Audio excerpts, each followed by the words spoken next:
मज़ार कायद की आखिरी शब, एक खौफनाक दास्तान। रात के ठीक 2 बज रहे थे। कराची शहर की तमाम रौनतें थक कर सो चुकी थीं। सिर्फ चंद आवारा कुत्ते और रात की गश्त करने वाली पुलिस वैन की दूर की आवाजें उस गहरी खामोशी को और भी डरावना बना रही थी। लेकिन इस तमाम खामोशी के मरकज में एक ऐसी मशहूर जगह थी जो दिन में आज़ादी का फख्र होती है और रात में एक खौफनाक राज की अमीन बन जाती है। ये जगह थी मज़ार कायद। हमारी कहानी 3 दोस्तों के गिर्द घूमती है।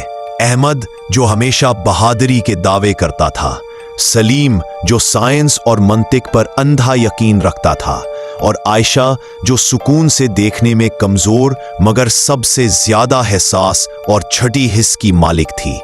इन तीनों ने एक बेवकूफाना शर्त लगाई थी। रात के ठीक 3 बजे मज़ार कायद के अंदरूनी हिस्से में दाखिल होकर मीनार के साये में 1 घंटा गुजारना। एक पुरस्रार दाखला आधी रात के वक्त, ऊंचे सफेद गुंबद पर जब चांद की फीकी रोशनी पड़ रही थी तो ये मज़ार जितना शानदार लग रहा था उतना ही सर्द और वीरान भी महसूस हो रहा था। वो दीवार फांदकर बागीचे में दाखिल हुए। घनी झाड़ियां अजीब वो गरीब साए बना रही थी, जैसे कब्रें हाथ फैलाकर उन्हें अपनी तरफ बुला रही हो। देखो, मेरा ख्याल है हमें वापस चलना चाहिए, आयशा ने दबी हुई आवाज में कहा। उसकी आवाज में खौफ के साथ साथ एक गैर मरी तंबीह भी थी। सलीम हंसा। अरे आयशा, ये जिनाह का मज़ार है, कोई चुड़ैलों का अड्डा नहीं। ये सब तुम्हारे वहमी दिमाग की कारस्तानी है। अहमद ने टॉर्च सीधी सफेद संगमरमर के दर पर डाली। चलो जल्दी करो, 3 बजने में सिर्फ 10 मिनट बाकी है। जब वो संगमरमर के चबूतरे पर पहुंचे जहां बानिए पाकिस्तान की आखिरी आरामगाह थी, तो हवा का एक तेज झोंका आया। ये झोंका इतना सर्द था कि उनकी हड्डियों तक में गोद गया। हालांकि मौसम सर्दियों का नहीं था। चारों तरफ मुकम्मल खामोशी थी। जैसे ही उनकी घड़ी पर 3 AM का हंसा जाहिर हुआ, एक अजीबो गरीब वाकया रूनुमा हुआ।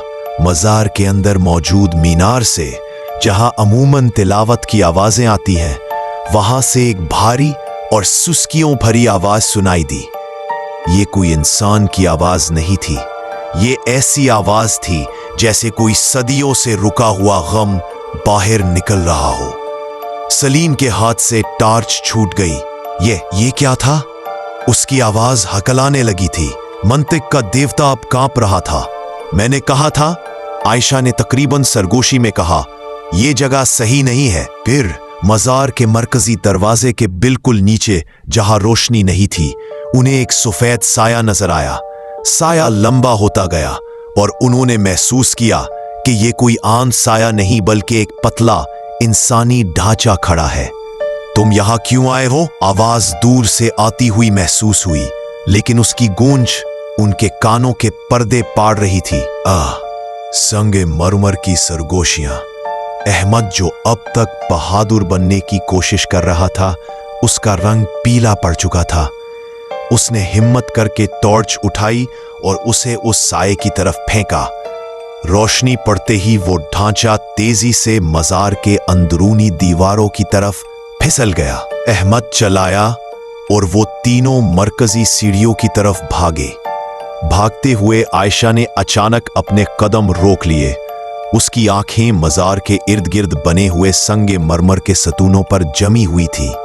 सुनो, उसने खौफ से कांपते हुए कहा। अहमद और सलीम रुक गए। उन तमाम सतूनों में से एक के अंदर से नरम मगर वाज़े सरगोशियां आ रही थी। ये सरगोशियां ऐसे लग रही थीं जैसे कोई पुरानी गैर मुल्की ज़बान में बात कर रहा हो। जैसे ही उन्होंने करीब होकर सुनने की कोशिश की, सरगोशियां अचानक उर्दू में बदल गईं। हमें सुकून नहीं मिला, हमें यहां दफना दिया गया, हमारे ऊपर ज़ाहरी लम्हा। जैसे ही सलीम तेजी से बागीचे की तरफ भागा, एक खौफनाक चीज हुई। मज़ार के सफेद चबूतरे पर, उस जगह के चारों तरफ जहां बानिए पाकिस्तान का मज़ार है, खून के सुर्ख निशानात नमूदार होने लगे। जैसे जमीन खून पी रही हो। ये निशानात फैलते गए और यूं लगा कि वो पूरा चबूतरा सुर्ख हो रहा है। सलीम की चीख उससे पहले के गले से पूरी तरह निकलती अचानक खामोश हो गई। अहमद और आयशा रुक गए और पीछे देखा। सलीम अब वहां नहीं था। सलीम कहाँ गया? अहमद ने तकरीबन बेहोश होते हुए पूछा। आयशा ने ऊपर की तरफ इशारा किया। मजार के सबसे ऊंचे हिस्से पर सफेद गुंबद के साथ सलीम का तारीक साया बहुत आहिस्ता से लेकिन पूरी तरह से सफेद पत्थर में जज्ब हो रहा था। आखिरी लम्हे में उसकी आंखों में वो मंतिक का देवता टूटकर खौफ की भीख मांग रहा था। अहमद को समझ आ गया कि उन्होंने सिर्फ एक जगह पर कदम नहीं रखा था, बल्कि वो किसी कदीम कब्रिस्तान या बंदी हुई बलाओं की आमाजगाह में दाखिल हो गए थे, जिन्हें उस अजीम शान इमारत ने हजारों लाशों पर दबा रखा था। भागो! आयशा ने अहमद का हाथ पकड़ा और वो अंधेरे में भाग खड़े हुए। उस दिन के बाद वो कभी भी नहीं आए इस जगह पर। क्या आप ऐसी कहानियां सुनना चाहते हैं तो सब्सक्राइब करें और अगली जगह का नाम कमेंट में बताएं।